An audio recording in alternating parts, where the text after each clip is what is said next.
Hello friends, welcome back to Julie lifestyle. आज evening रे आम जगद्धात्री महोत्सव को आसलु। आईठू पहुँचु पहुँचु गोटे बड़ भालू को देखी जहाँ को पाखर देखले डर तो लगुला भारी खुशी भी लगुला। ये गोटे दुकान देखूँ जोटा कि धुआं बिस्कुट दुकान। आई दुकान को मुझे कहीं देखा आपने वीडियो लास्ट पर्यंत देखिले ही जानीपर। तापर आम मेला भितर को पशिलु। ठीक मेला भितर पशिकी देखिलु गोटे काच और प्लास्टिक दुकान थी जोटि बहुत सारा जिनस धरिक आसा सैड्रे गोटे कंढे दुकान थी जोटा कि देखा बहुत सुंदर लगुला। तापरे आम मेला बुलू बुलू मोर गोटे फ्रेंड सहित देखाई जोटि कि माने तार मोर बॉन्डिंग जोटा कि बहुत अलग प्रकार। जो भी आम देखू तार मोर झगड़ा ही लगी जाऊ। ता सहित टिके कथा है आगक आसी तो मोर गोटे स्कूल फ्रेंड सहित देखाई ता सहित टिके कथा है मु पुणी आगक आसली तो 20 टंका 30 टंका सब मैंने हरेक माल बिक्री होता है। मुझे किसी जिनस धरिकी आगक आसली।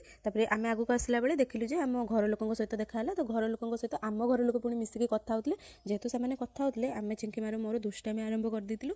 मैंने मेला मझे आम फुटुकाणी मैंने फुटेबारे लगी पड़ू बदमाश भाव में। छोट छुआ जाती तो फुटुकाणी फुटाऊलु। फुटुकाणी फुटे सारी गोटे स्टेसनारी दुकान रे मैंने पशिलु मैंने जोटी कि मते क्लिप सब भल लगे तो मुझे 4टा क्लिप ये धरिक आसली। चिंकी मार 2टा मोर 2टा। आम से क्लिप किणाकुणी सारी टिके मेलोडी देखलु।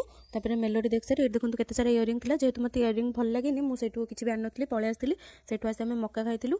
मत लगे बोधे मु मेला आसले केवल खाइबा ही आसे कहीं मक्का खाई सारी पुणी दहीबरा खाइलु। दहीबरा खाई सारी पुणी थे लंका चप आउ पुणी छतु पकड़ा भी खाई। आउ एबे देखंतु जो मु आपण मानकु कहितली जे धुआं बिस्कुट कथा येर गुटे जिद्दी जे चिंकी मार से धुआं बिस्कुट ही खाइबो नले घर को आसबनी। ताको सेठी टाणी घसारिक घर को आनिथिलु।